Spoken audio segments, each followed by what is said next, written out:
Hi, everyone. Welcome to Mini Scroll, the daily internet culture podcast bringing you the biggest stories from social media, the creator economy, and the digital space every Monday through Thursday. I'm your host, Lauren Meisner, the founder of the youth digital media brand Centennial World. Welcome back to Mini Scroll, everyone. Happy Tuesday. Let's just get right into the stories for today because I have three for you guys. So, the first story that I have is that Harry Styles has split from his girlfriend, Taylor Russell. So, according to People magazine, Harry Styles and actress Taylor Russell have broken up after less than a year of dating. Harry and Taylor were first speculated to be something back in June 2023 when they were spotted out together for the first time. The next day, Taylor was spotted in the VIP section at Harry's concert in Vienna, and the two spent the following day together as well, sightseeing. And they've also been spotted on and off together for the last few months. Though it's unclear what happened between the two, a source told People earlier this month that they were going strong. The source said that the two were getting, quote, fairly serious after traveling together, and that both Harry and Taylor were aligned on keeping their relationship private. So there has been, as far as I know, not much else about this. I didn't even really know that they were together. I mean, I guess him and Olivia Wilde, their relationship was like so public, and there was just a lot going on with Harry Styles in the media and Olivia Wilde in the media at the time.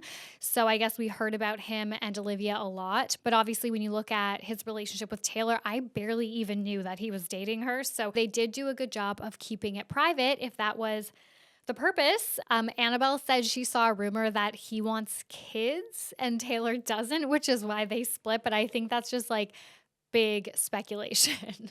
So don't take my word for it. Okay, the next story that I have for you guys, this was a story that I missed, that I should have said yesterday, that I should have told you guys yesterday, but I missed, and I only saw it today. So Lana Del Rey brought Nessa Barrett on stage with her this weekend to perform.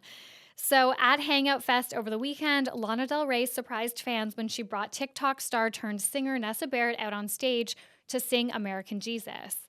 American Jesus is a single from Nessa's Forever Young tour that wrapped in March 2023. Nessa has long said that Lana is a massive influence on her music and her aesthetic. And I mean, that is basically the extent of this story, but I just thought it was so cool. I think we are starting to see a few like key breakout stars from those like early TikTok days. And I don't know if anybody considered that Nessa would be one of them. I think she was she was so internety, right? Like, even though she's done music for a long time, she really did not take the fame route in the same way that I feel like the D'Amelios or Addison Rae did. You know, she really decided to like hunker down and be like, I'm going to be an artist. And she almost like removed herself from the public eye for a bit. So, you know, that's a risk. And I think it's paid off clearly because it's making people take her music and her as an artist much more seriously than I think if she did go down that kind of like take every opportunity that you're handed, become as famous as possible, be as much of an influencer as possible. And we have seen some of the consequence of that. I mean, obviously with the D'Amelios, like Dixie's music is not taking anywhere near as seriously as Nessa's music. But also when you look at someone like Madison Beer, for example, who we have interviewed actually twice on this podcast, which is like so cool, claim to fame for Infinite Scroll. But you know, like she built herself such a big influencing career. And I don't know if that was necessarily her fault at first. I know she was trying to be an artist, and then being an influencer kind of, I don't want to say like it fell in her lap, but it was a natural path for her because she was like so hot and people were really interested in her life. And we kind of saw how being pigeonholed as like an influencer really impacts how people take her music, if they take her seriously as an artist, even though Madison Beer is one of the she has one of the most beautiful voices and she writes her songs and she really is like a true artist. But, you know, that's kind of hindered her success musically. So Nessa is doing it well, I think. And this is just really fucking cool. Like, how cool would this be if you were Nessa and you've been working towards this for years and you're still so young? And, you know, I'm sure there's been many points through her career, especially as a TikTok star. And there's been lots of scandal and all of that, you know, where you just kind of felt like, maybe this isn't going to work out the way that I wanted it to. Maybe I shouldn't have started posting on TikTok. Maybe I should have tried to go a more, you know, traditional route, but it's really cool. So fun for her, so cool. And the fan edits and clips of it all over Twitter or X or whatever and TikTok are really, really cool to see. All right, and the last story that I have for you guys. Oof, okay, so it seems like Hailey Bailey is facing backlash again, and this time for not learning her lesson after the Met Gala scandal. Okay, so I'm not going to rehash what happened with the Met Gala scandal. I think, first of all, if you guys listen to this podcast, you know it was everywhere. It was all over the internet, and I covered it twice on this podcast. But, Hailey apologized for the Let Them Eat Cake Marie Antoinette video, and it was a very lengthy apology. And, she did try to play off like, oh, I'm just a regular person getting these opportunities. I can't believe what my life has turned into. And everyone was kind of like, you're not really a regular person. Your apartment costs $17,000 a month in rent. But, that aside, I think typically when it comes to a scandal of this magnitude, this got really, really big. And, I do believe it will impact her getting invited to different events. I mean, obviously, this whole thing kicked off the celebrity block list. Like, it kicked off like a whole movement against celebrities. So, I think it will be a while until she can recover from this from an industry perspective, but also now from a follower and user perspective, because she, just resumed posting as usual, I guess. And of course, people every time they see one of her videos now are commenting under it about the scandal because people are not over it. And that's just, that's just the internet. That's just how it goes. They're going to post on all of her videos for a while until people forget about it, basically. But now Hailey is clapping back at people who are leaving these comments. And it is making a lot of people think that she really didn't learn very much from this scandal. So a couple screenshots that are going around from things that she's commented. The first is someone wrote, "I can't afford cake." And she responded, "But you can afford a phone? I'm sorry, I'm confused." And then the next comment is, "No one, literally no one, in capitals, no one, could make me like you." And then she replied, "I guess I need to send a couple of people to convince you." A couple means two in capital letters. Okay, so the cake one, the iPhone cake one, very tone deaf, very out of touch, just very off base. It reminds me of the very invalid argument that people try to make when they talk about somebody who is houseless and they have a phone, or someone who is in poverty and they have a phone. You see that all the time, even on TikTok, if people are talking about their financial situation and people will be like, well, you're doing this from a phone. Having a phone is not a luxury in 2024.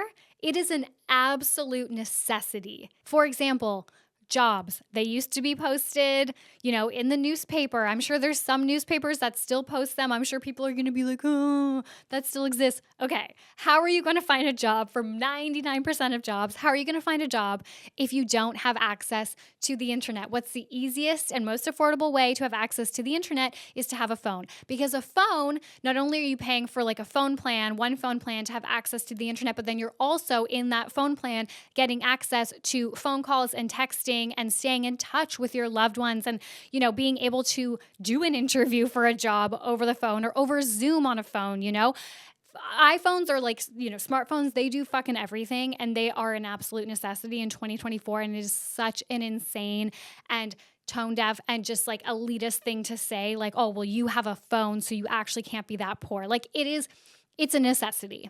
It is just full stop. The second comment, the one about her saying like, I'll send a couple people, a couple means two. I don't take that as her being snarky. I don't take that as her like trying to say like a couple means two, like, being like a bitch about it. I see it as her saying, because this person said no one could make me like you. So she's saying like, I'll send two people then instead of one. And I think it was just her trying to be like funny. But I think this whole situation, again, this just shows how out of touch sometimes influencers and celebrities and stuff can get. Like, I understand the desire to clap back. And if you guys follow this podcast on YouTube specifically or TikTok, I am often clapping back at people in the comments. People leave the worst fucking shit. They comment the most annoying, the most obvious, the rudest, like the most fucking annoying worst shit on content that is free. That is given to them for free. So I understand if you have 10 million followers like Hailey does and you've just been through a scandal, your comment section is probably really infuriating to scroll through. And even before the scandal, I am sure she just received the most annoying and the rudest comments constantly. That's literally just how these platforms work, unfortunately. But this just feels like PR 101. Like, you just went through this major scandal where people were calling you like out of touch, elitist. It kicked off a literal like global online movement where people were blocking and unfollowing celebrities. A new word came out of it, digitine, which stands for digital guillotine.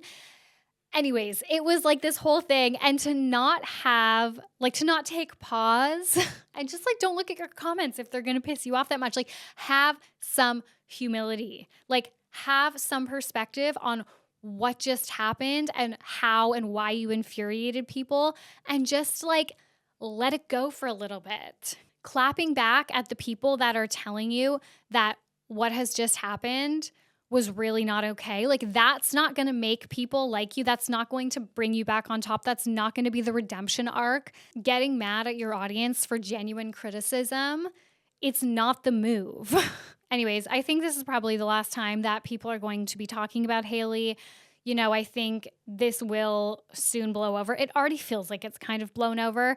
But, you know, she should have just let it blow over. Like, if she had just waited a couple weeks to start interacting again in her comments, this would all be fine. But now it's being brought back up again because, like, she just couldn't stop from jumping in her comments. But honestly, maybe she doesn't care. She might just be so over it at this point. She might just be like, whatever, think what you want about me. I'm going to clap back if I feel like it. I really don't care. Who knows? Anyways, guys, thank you so much for listening to Mini Scroll. Please remember to rate, review, and subscribe if you like this episode, if you like the daily podcast. And I will talk to you guys tomorrow. Bye.